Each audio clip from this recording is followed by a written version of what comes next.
and congrats on getting your assignments finished. So the assignment deadline's done, so well done.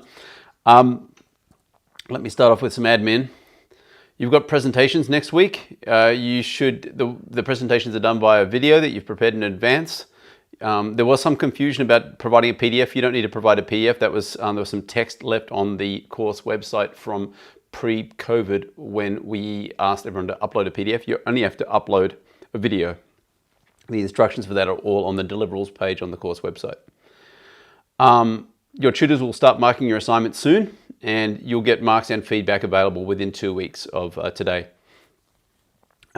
You'll get feedback. Obviously, you'll get a little bit of feedback when you give your talk. You'll have a discussion with your tutor and your class when you give your talk. But the main feedback you'll get for your assignment will be a file called feedback.markdown, MD, and that will be pushed to your repo, just like with assignment 1. The final exam, I'll just remind you about the final exam. There we are. The details are here on the course webpage. And one second here. Yeah, the details are here on the course webpage. And I want to highlight this fact here that if you're in a region outside of, between Halifax and it says Karachi here, but in fact anywhere in India or across the Atlantic and Europe, if you're in Africa, if you're in any of those regions, you should read the Piazza post that I linked to there and arrange for an exam at a different time. I have not announced what I'm going to do there, but for anyone who's in that situation, who's already posted privately to me on Piazza, the message is you'll be doing your exam in the same 24-hour period as everyone else, but just at a time that's less hostile to you. So most likely what that means, in fact, is that you'll be doing your exam just a little bit after everyone else. But in terms of scheduling and timetabling and figuring out what you're doing, you should be planning to do your exam at basically the same time as everyone else, just at a slightly less hostile time. Okay, so you're not going to do it on a completely different day or a different week. That's not going to happen. All right, please make sure you read all this stuff here and you get prepared for the exam. And I want to highlight that in the lecture on Monday, the whole lecture is dedicated to revision, okay? And what I try to do in these revision lectures is give you the opportunity to ask me questions and cover things that you're specifically concerned about, either at the level of concepts, like what is a thread, which is what we're going to cover in a few minutes, or at the level of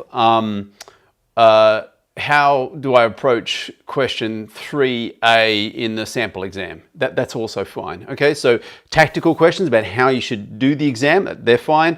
And also broad conceptual questions like, I don't really understand inheritance or whatever it might be. Okay, all those are fine.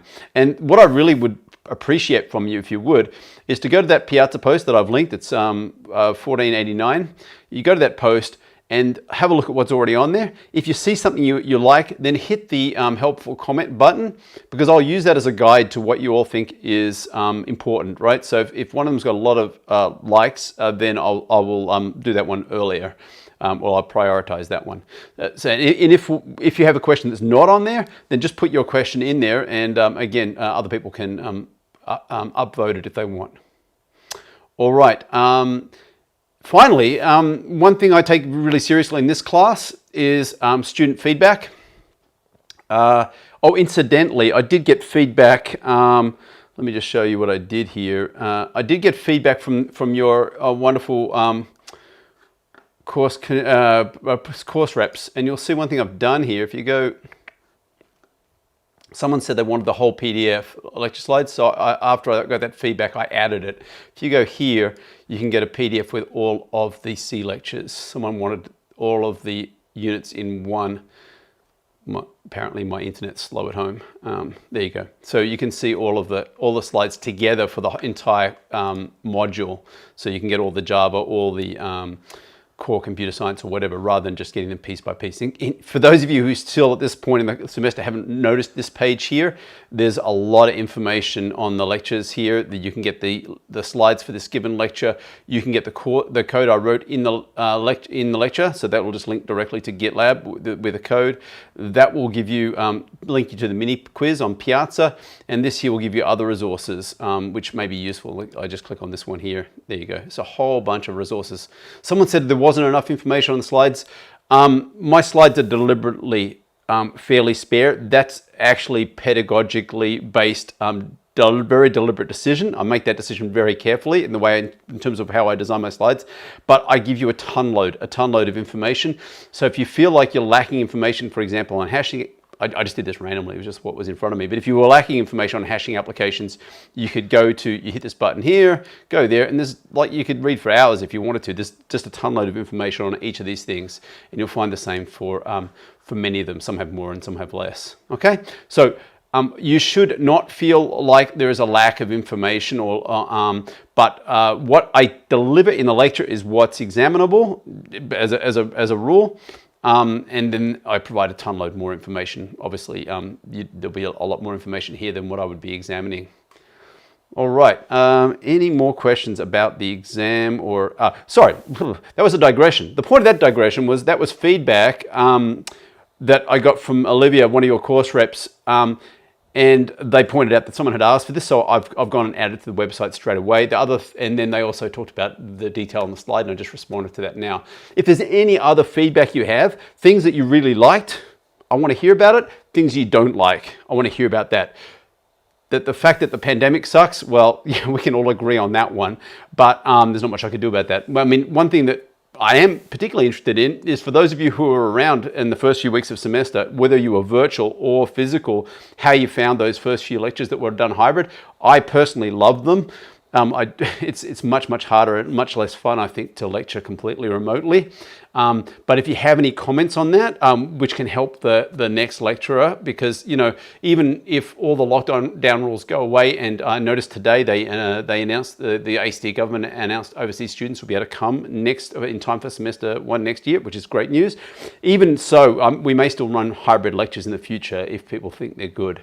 So, and also another thing, fabulous job relaying questions to me. It's a little bit awkward when you've got a class this size, and handling the people who are remote. And if you remember, he was doing that back when we had the hybrid lecture, and I thought it was a great setup.